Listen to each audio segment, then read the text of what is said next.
Parabola की shape पढ़ ली थी पिछली क्लास में, ठीक है।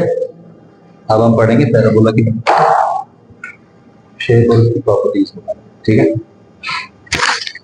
ठीक है भाई, पता चल गया था आपको, शेप में तो कोई इशू नहीं है।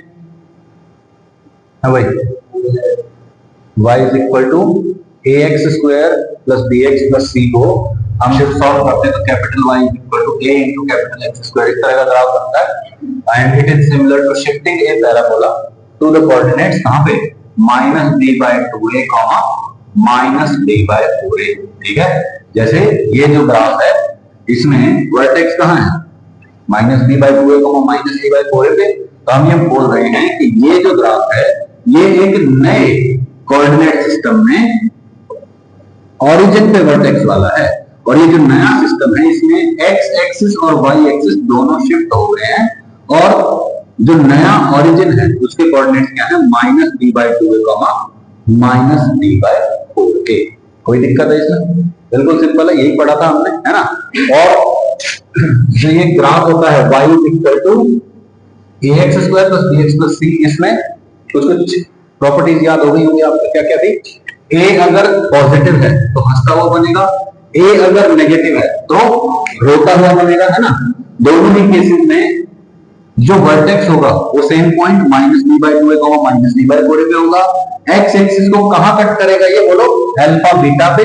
वाई एक्सिस को कहां कट करेगा, 0 कॉमा सी पे, क्योंकि यहाँ पे x का वैल्यू 0 है तो इसमें पुट करो x इक्वल टू 0 तो ये लोग 0 हो जाएंगे, y इक्वल टू सी। तो बोलो जब x को 0 रखते हैं तो y कोऑर्डिनेट का वैल्यू c आता है, यानी कि y एक्सिस पे कट कहां करेगा, 0 कॉमा सी पे कट करेगा। यहाँ पे भी 0 कॉमा सी और यहाँ पे भी 0 कॉमा सी। 0 कॉमा माइनस सी तो नहीं बोलेंगे इसको, 0 कॉमा सी ही बोलेंगे, ठीक है, क्योंकि सी पॉजिटिव नेगेटिव कुछ भी हो सकता है ना, ठीक है। अब प्रॉपर्टीज देखते हैं। अच्छा हाँ, एक लास्ट बात और, बोलो ये ग्राफ कैसा होता है, सिमेट्रिक होता है ना, ऐसा मतलब जैसा इधर होगा एग्जैक्टली वैसी शेप इधर होगी, सही है, बिल्कुल सिंपल है। चले आगे, ठीक है। Points to remember about graph of a quadratic, coordinate of vertex is always minus D by two a comma minus D by four a. बोलो ये जो पॉइंट है this is the maximum value in the graph, this point is the minimum value in the graph. तो चाहे minimum value की बात करें, ऐसे वाले में मिनिमम ही बनेगा, ऐसे वाले में मैक्सिमम ही बनेगा। हमेशा वैल्यू क्या होगी, माइनस डी बाय फोर ए, और x की वैल्यू क्या होगी तब, minus D by two a. जब x का वैल्यू इतना होता है तो y का वैल्यू इतना होता है, x का वैल्यू इतना है तो y का वैल्यू इतना है, ठीक है। Graph will cut y axis at the point 0 comma c, x को 0 पुट करो, y एक्सिस बन गया, तो y का वैल्यू क्या आया, c। Graph will cut x axis at its roots, कहां पे कट करेगा x एक्सिस पे, बोलो रूट पे, अल्फा बीटा, और ये भी क्या हो जाएंगे, अल्फा एंड बीटा, ठीक है ना। मिनिमम या maximum value of the quadratic is obtained at x equal to minus D by two a. जब x का वैल्यू कितना होगा, minus D by two a, तब क्वाड्रेटिक का अगर a पॉजिटिव है तो minimum value minus D by four होगा, और अगर a नेगेटिव है तो maximum value minus D by four होगा। याद हो गई है ये चीजें अभी, ठीक है, okay. Depending on whether a is greater than 0 और a is less than 0। a greater than 0 है मतलब ऐसा ग्राफ, मतलब मिनिमम वैल्यू ये है। a लेस देन 0 तो ऐसा ग्राफ मतलब मैक्सिमम वैल्यू और मैक्सिमम वैल्यू। क्लियर है बात, सही है ना। अच्छा इसकी ध्यान रखिए, इसकी मैक्सिमम वैल्यू क्या होगी, नॉट डिफाइंड, इंफिनिटी होगी। इसकी मिनिमम वैल्यू माइनस इंफिनिटी की तरफ जाएगी, सही, नॉट डिफाइंड बोल सकते हैं, okay. If d is less than 0, क्या बोला, d less than 0, d less than 0 मतलब रूट्स नहीं है, रूट नहीं है मतलब x एक्सिस को कट नहीं करता, x एक्सिस को कट नहीं करता मतलब या तो ऊपर ही रहेगा x एक्सिस से या फिर नीचे ही रहेगा, ठीक है। If d is less than 0 the graph will not cut the x axis for both a greater than 0 and d less than 0। ऐसा है a ग्रेटर देन 0 मतलब ऐसा बनेगा, d लेस देन 0 मतलब x एक्सिस कट नहीं कर सकता, तो ग्राफ कैसा बनेगा, कुछ इस टाइप। a लेस देन 0 के लिए ऐसा है ना, कट नहीं किया ना, यही बात, ठीक है। Hence the value of quadratic will always be positive if a is greater than 0 and d is less than 0। क्या बोल रहा है, value of the quadratic expression, value मतलब ax square plus bx plus c, ये जो value है, जब x अलग अलग वैल्यू पुट करेंगे ना तो इसकी एक वैल्यू आएगी। ये वैल्यू हमेशा पॉजिटिव कब रहेगी, जब बोलो देखो पॉजिटिव मतलब एक्स एक्सिस से ऊपर कब रहेगा, बोलो हंसता हुआ है a greater than zero, x axis को कट नहीं किया मतलब डी लेस देन जीरो। तो बोलो एक क्वाड्रेटिक हमेशा पॉजिटिव कब होता है, a greater than zero and d less than zero. क्या होता है सोनम? सही है भाई, ओके। बोलो ऑलवेज पॉजिटिव है ना ये, और ये वाला ऑलवेज नेगेटिव है। इसकी कंडीशन बताना, a less than zero d less than, तो दोनों ही नेगेटिव हो जाएंगे। Value of quadratic expression will always be negative if a is less than zero and d is less than. अब ये जो दो चीजें हैं ना, ये दो चीजें इतनी इंपॉर्टेंट है कि लगभग 30% क्वेश्चन तो इन्हीं में से बनते हैं। कह देगा ये एक्सप्रेशन है, ये एक्सप्रेशन है, ये हमेशा पॉजिटिव रहना चाहिए, क्या करें? सिंपल सी बात है, उस इक्वेशन का ए आइडेंटिफाई करो, कर लिया।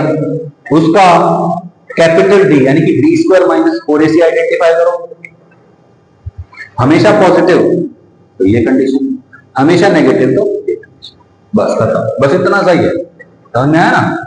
ठीक है, ओके। बताइए, ग्राफ की शक्ल देख के बताना है आपको।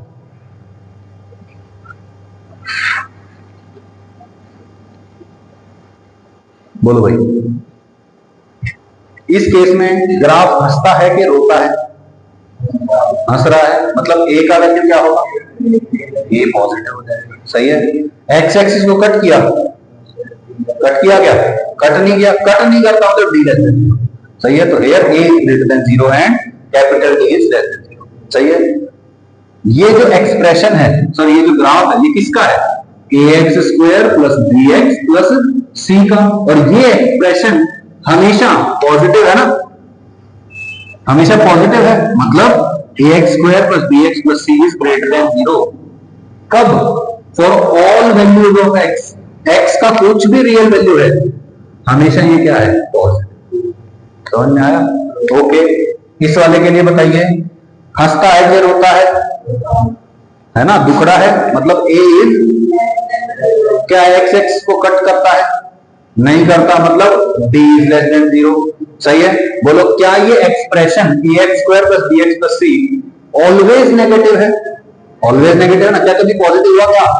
नहीं हुआ ना, मतलब ऑलवेज नेगेटिव है, मतलब a x square plus b x plus c is less than zero. कब? फॉर ऑल, ये जो उल्टा ए लिखा हुआ ना, इसको बोलते हैं for all x belonging to real numbers. X कोई भी रियल नंबर हो, हर एक के लिए ये एक्सप्रेशन नेगेटिव होगा, क्योंकि ये दो कंडीशन। सही है बात? गलत तो नहीं बोल रहा? सही है, ओके। चलो अगले वाले ग्राफ के बारे में कुछ मुझे जानकारी देना, ठीक है? बताइए ए पर क्या कमेंट करेंगे? मैं इंडिविजुअली नाम लेके पूछूंगा, सिर्फ वही स्टूडेंट बोलेगा, ठीक है? सोनम, इसके बारे में बताओ। ओके, और डी?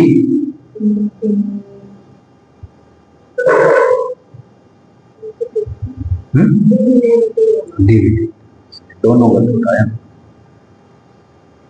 रिद्धि बताएगी।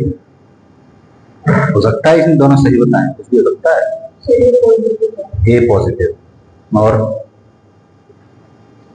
इस ग्राफ की बात कर रहा हूं, D positive.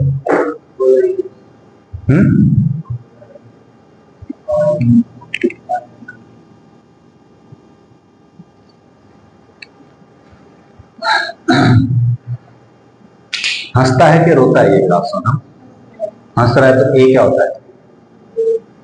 Greater than zero. तुमने क्या बताया? अच्छा, इसने एक्स एक्सिस को कट किया है क्या? किया है। कितने पॉइंट पे? 2 पॉइंट पे। कट कब करता है? जब डी क्या होता है? पॉजिटिव कि नेगेटिव? पॉजिटिव। पॉजिटिव पे कट करता है, ठीक है ना? तो बोलो a is greater than zero and d is also greater than, d is greater than zero and a is also greater than zero, सही है। 2 पॉइंट पे कट कर रहा है, मतलब कितने रूट है? 2 रूट है, एक अल्फा नाम रख दिया, एक बीटा नाम रख दिया, ओके। अब मैं कह रहा हूं ये जो एक्सप्रेशन है, ये एक्सप्रेशन जो है, ये कौन सा? A x square plus b x plus c. बोलो क्या ये कभी नेगेटिव है? ललित, क्या ये कभी नेगेटिव है? कहां से कहां तक नेगेटिव है? ले ले ले ले भाई भाई भाई, वहां नहीं जाना, वो तो वर्टेक्स हो गया ना, उसकी बात नहीं कर रहा हूं, वर्टेक्स थोड़ी पूछ रहा हूं, मैं ये पूछ रहा हूं ये ग्राफ पॉजिटिव कब है और नेगेटिव कब है? कब मतलब टाइम नहीं, एक्स का वैल्यू, एक्स का वैल्यू एक्स एक्सिस पे होता है। तो बोलो क्या यहां से लेके यहां तक ये नेगेटिव है? तो हम क्या बोलेंगे, ये चीज नेगेटिव है कब? अल्फा से बीटा के बीच। सही है, तो देखो ax square plus bx plus c is less than 0, negative है कब? जब x अल्फा से बीटा के बीच में, x belongs to alpha to beta. सही है, ओके। ये पॉजिटिव कब है? पॉजिटिव कब है? बोलो माइनस इंफिनिटी से लेके अल्फा तक ये पॉजिटिव है, और बीटा से लेके इंफिनिटी तक भी ये पॉजिटिव है। तो बोलो ax square plus bx plus c greater than 0, positive कब है? Minus infinity to alpha union beta to infinity. समझ में आया ललित? दिक्कत नहीं है, ओके। और ये जीरो कब है? एग्जैक्टली इक्वल टू 0, 2 पॉइंट पे 0 है कब? जब x का वैल्यू अल्फा है और x का वैल्यू बीटा है। क्लियर हो गई बात? And x is equal to alpha comma beta. कोई दिक्कत? बिल्कुल सिंपल है। यहां पे देखते हैं, इस वाले ग्राफ के लिए बताएंगे आप लोग। बोलिए ए और डी पे कौन कमेंट करेगा? बंशी। ए नेगेटिव डी पॉजिटिव, सही है संदेश? सही है कि गलत है? क्या ए नेगेटिव? देखो दुकड़ा है ना, दुकड़ा बोले तो ए इज लेस देन 0, 2 पॉइंट पे कट कर रहा है ना ग्राफ, तो d इज ग्रेटर देन। ठीक है, तो बोलिए ये ग्राफ पॉजिटिव कब है? यहां से यहां तक पॉजिटिव है, तो बोलो ax square plus bx plus c greater than 0, मतलब पॉजिटिव कब होगा? इसका सॉल्यूशन है x belongs to alpha comma beta. Okay, ये लेस देन 0 कब है? लेस देन 0 मतलब इस एक्सिस के नीचे कब है? बोलो माइनस इंफिनिटी से अल्फा तक नेगेटिव है, और बीटा से इंफिनिटी तक भी नेगेटिव है, यानी कि क्या बोलेंगे, ax square plus bx plus c is less than 0, मतलब x belongs to minus infinity to alpha union beta to infinity. समझ नहीं आया? ठीक है ना, ओके। 0 कब है संदेश? अल्फा और बीटा पे। जब अल्फा है तो वैल्यू क्या है? 0। और भाई ना ऊपर है ना नीचे है, मतलब कहां है? एक्स एक्सिस पे, एक्स एक्सिस पे y का वैल्यू 0, y कौन है? x square plus bx plus c। कोई दिक्कत? बिल्कुल सिंपल है।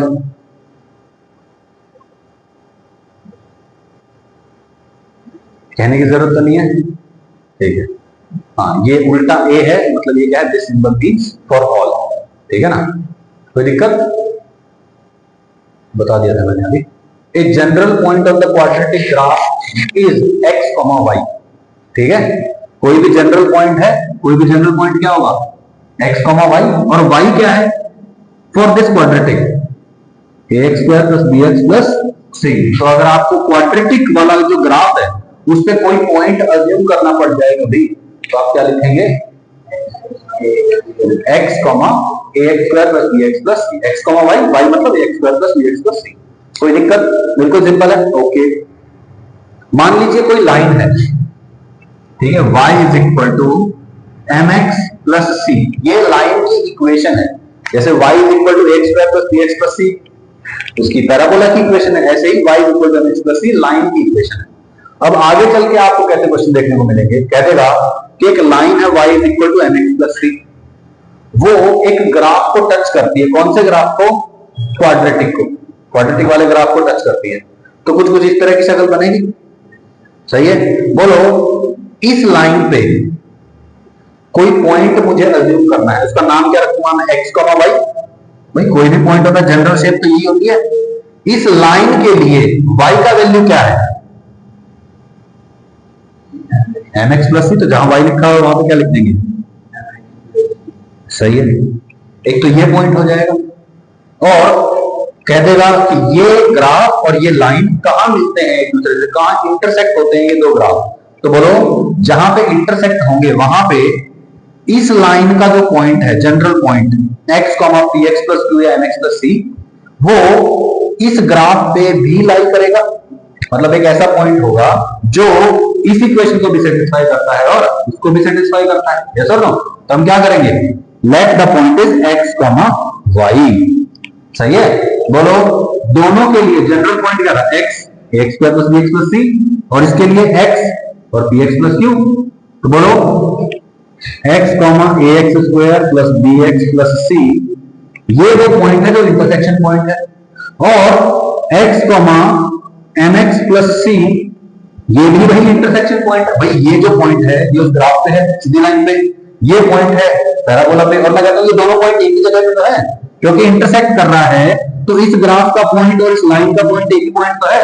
तो बोलो x और x तो इक्वल हो गए, मजा आ गया। ये और ये भी क्या कर दो, इक्वल रख दो। समझ में आया ना? रख दिया। सॉल्व करोगे x का वैल्यू हो जाएगा, मतलब ax square plus bx plus c is equal to mx plus c। वहां से mx प्लस c को उधर लेके जाओ, एक नई क्वाड्रेटिक बन जाएगी, इक्वल टू 0 बनेगा, x का वैल्यू सॉल्व कर लेंगे। तो x की जनरली दो वैल्यूज आ जाएंगी, दो वैल्यूज आ रही है मतलब दो पॉइंट्स है, एक ये पॉइंट हो जाएगा और कहीं आगे चल के एक और पॉइंट हो जाएगा, है ना? और मान लो कि आपने ax square plus bx plus c equal to mx plus c रखा और उस इक्वेशन का d लेस देन 0 आ गया, मतलब रूट्स नहीं है, मतलब सॉल्यूशन नहीं है। सॉल्यूशन नहीं है मतलब ये लाइन और ये ग्राफ इंटरसेक्ट ही नहीं करते। समझ में आया ना? जनरल तरीका बताता हूं, बोल देगा ये एक कर्व है, ये एक कर्व है, पॉइंट ऑफ इंटरसेक्शन निकालो। क्या करो, पहले वाले में से y का वैल्यू निकालो, उठा के दूसरे में पुट कर दो। सही है? या फिर पहले वाले में से x का वैल्यू निकालो, दूसरे वाले में उठा के पुट कर दो, खत्म। सॉल्व करोगे जो आंसर आएगा दैट इज आंसर, खत्म बात। क्लियर हो गई बात? ठीक है? जैसे मान लो अब तुमने x का वैल्यू निकाली, यहां से x का वैल्यू आ गया, अब x का वो वैल्यू उठा के चाहे आप इस इक्वेशन में पुट कर दो, चाहे इस इक्वेशन में पुट कर दो, दोनों से सेम आंसर आएगा, क्योंकि दो पॉइंट आएंगे ना, एक x की पहली वैल्यू के लिए, एक x की दूसरी। कुछ कुछ समझ में आ गया? आगे चल के दोबारा आ जाएगा। कोऑर्डिनेट ज्योमेट्री इसी काम के लिए, ठीक है ना? दो कर्व इंटरसेक्ट कर रहे हैं, मतलब इस कर्व का ये पॉइंट और इस कर्व का ये पॉइंट, ये एक ही पॉइंट है, तो इस पॉइंट को इस पॉइंट के बराबर रख दो, यानी कि इसकी जनरल इक्वेशन इक्वल टू इसकी जनरल इक्वेशन, इक्वल रखा, आंसर खत्म। क्लियर हो गई बात? All right.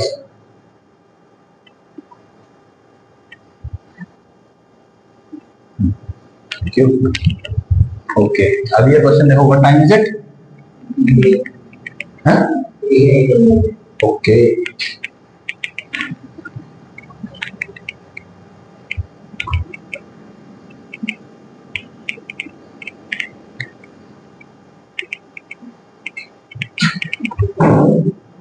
for a quadratic y is equal to ax square plus bx plus c, find the range if a is greater than 0, a is less than 0, a is equal to 0। ध्यान से देखो क्या बोला मैंने, range निकालनी है। सबसे पहले तो रेंज का मतलब समझो, रेंज का मतलब है मिनिमम टू मैक्सिमम वैल्यू। क्या बोला मैंने? Minimum to maximum value, value मतलब y का वैल्यू, ठीक है ना? ओके, इसका वैल्यू मतलब इसका वैल्यू, ऑल राइट। कब? जब a क्या है, greater than 0। a greater than 0 तो मैं कहूंगा कि जनरल ग्राफ कुछ ऐसा होगा। सही है? बोलो इसका minimum value, value minus D by 4 है, x का value minus D by 2, y का वैल्यू माइनस डी बाई 4 है। So this is the minimum value and what is the maximum value? Infinity. तो बोलो रेंज ऑफ वैल्यूज क्या होगा, minimum to maximum minus D by 4a to, ये इसमें गलत कर लिखा होता, उल्टा लिखा होता, minus D by 4a comma infinity, यहां से लेके यहां। यहां पे क्या आएगा, क्लोज ब्रैकेट। क्लोज क्यों? क्योंकि ये एक्चुअल वैल्यू अचीव होती है ना, जो अचीव होगा तो क्लोज ब्रैकेट। कहां तक? इंफिनिटी तक। a लेस देन 0 है, मतलब ग्राफ ऐसा है। What is the maximum value, है ना? मिनिमम टू मैक्सिमम चाहिए, मिनिमम मैक्सिमम, तो इस केस में रेंज क्या आएगा, minus infinity comma minus D by 4a। सही है? और अगर a क्या हो जाए, a का वैल्यू क्या हो गया, 0, मतलब इक्वेशन क्या बच गई, y इज इक्वल टू सही है, y is equal to b x plus c. मतलब अब मैं x का वैल्यू चेंज कर रहा हूं, जैसे इस वाले केस में क्या कर रहा था, x का वैल्यू माइनस इंफिनिटी से प्लस इंफिनिटी तक लेके गया था, मिनिमम वैल्यू माइनस इंफिनिटी थी, मैक्सिमम वैल्यू ये थी, फिर वापस माइनस इंफिनिटी चली गई, मतलब मिनिमम से मैक्सिमम वैल्यू क्या आ गई थी ये वाली। इस वाले केस में x की वैल्यू माइनस इंफिनिटी से प्लस इंफिनिटी चेंज करता हूं, प्लस इंफिनिटी से घटती है वैल्यू, यहाँ तक आती है, घटते घटते फिर वापस बढ़ जाती है, तो मिनिमम टू मैक्सिमम हो जाएगा यहाँ से यहाँ। सही है, अब इसने बोल दिया कि a का वैल्यू 0 है, तो इक्वेशन क्या बन गई, y is equal to ax plus sorry bx plus c। ठीक है ना। अब मैं कहता हूं x को क्या पुट करो, माइनस इंफिनिटी, ये माइनस इंफिनिटी, तो ये पूरा क्या बन जाएगा माइनस इंफिनिटी। फिर क्या करो, x को प्लस इंफिनिटी पुट करो, ये पूरा क्या बन जाएगा प्लस इंफिनिटी। इसका ग्राफ बना के देखें, चलो ग्राफ बनाते हैं। लीनियर इक्वेशन है, लीनियर इक्वेशन का graph straight line, minimum value minus infinity, maximum value, range मतलब मिनिमम टू मैक्सिमम, मतलब minus infinity two plus infinity, minus infinity से प्लस इंफिनिटी मतलब all real numbers, this is the range. समझ में आया ना। अब जैसे तुमको फिर ये ऑड क्या लिखा हुआ है, ऑड मतलब ऑड फंक्शन है, फंक्शन आपको पढ़ाया नहीं, पहले क्या किया था मैंने, पहले फंक्शन पढ़ा था फिर क्वाड्रेटिक पढ़ा। ठीक है, ऑड फंक्शन वो फंक्शन होते हैं जिसमें x को अगर माइनस एक्स से रिप्लेस करें, ठीक है, तो क्या होता है पूरा फंक्शन नेगेटिव हो जाता है।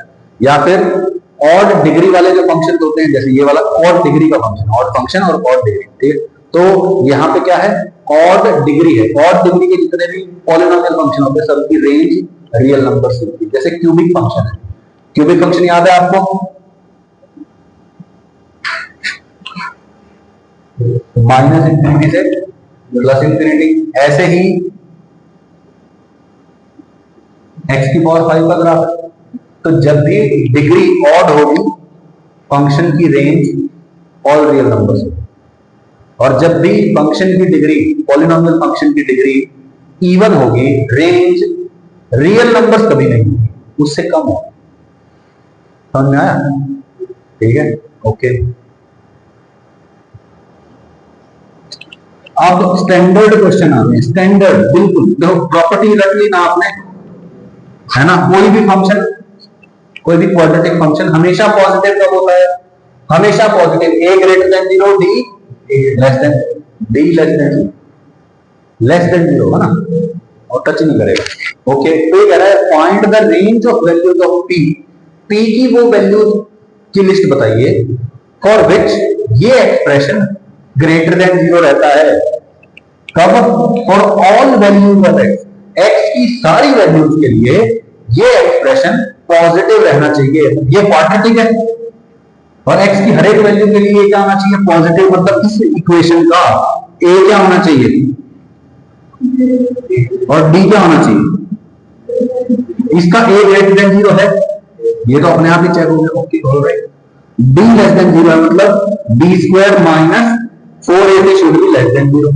ऑलराइट, और क्या आएगा बताना, b, what is b, p square minus 4 into a है 1 और c क्या है, तो बोलो b square minus 28 is less than 0। सही है, ओके। मैं कहता हूं b square minus 28 less than 0, इसको दो तरीके से सॉल्व कर सकते हो आप। मैं आसान वाला तरीका बताता हूं आपको, b minus 28 under 28 into b plus under 28, ऐसे करके लिखिए हमने, a square minus b square equal to a minus b plus b, और ये क्या हो गया लेस देन 0। दो चीजों का मल्टीप्लिकेशन नेगेटिव है, लेस देन 0 मतलब नेगेटिव कब होगा, दोनों में से एग्जैक्टली क्या चाहिए, एक जना नेगेटिव होना चाहिए। दोनों पॉजिटिव होंगे तो पॉजिटिव हो जाएगा, दोनों नेगेटिव पे नेगेटिव हो जाएगा, मतलब या तो ये नेगेटिव हो जाए और ये पॉजिटिव हो जाए, या फिर उल्टा हो जाए, ये नेगेटिव हो जाए ये पॉजिटिव हो जाए। ठीक है, तो हम यहाँ पे क्या करेंगे, ये पॉजिटिव ये नेगेटिव, पहला सॉल्यूशन। दूसरा, ये नेगेटिव उल्टा बोलेगा, हाँ सॉरी, ये वाला पॉजिटिव ये वाला नेगेटिव। सही है, तो जो p का वैल्यू आता है वो क्या आता है, माइनस अंडर 28 से लेके प्लस अंडर 28। सही है, ठीक है। अब आगे चल के फिर से आएगा कैसे कैसे हम एक्चुअली सॉल्व कर रहे हैं। ठीक है, जैसे ये वाली इक्वेशन है ना, दिस इनटू दिस की आपने दो रूट्स दे रखे हैं, बस रूट्स नंबर लाइन पे लिखो, प्लस माइनस लगा के सीधा आंसर आता है, वो भी हम आगे सीखेंगे। ठीक है ना, फिलहाल के लिए समझ में आया। ये हमेशा पॉजिटिव चाहिए, दो कंडीशन है, ए ग्रेटर देन 0 नहीं ले सकते, तो लगाया आंसर खत्म। सही है, पूरा का पूरा आगे आएगा।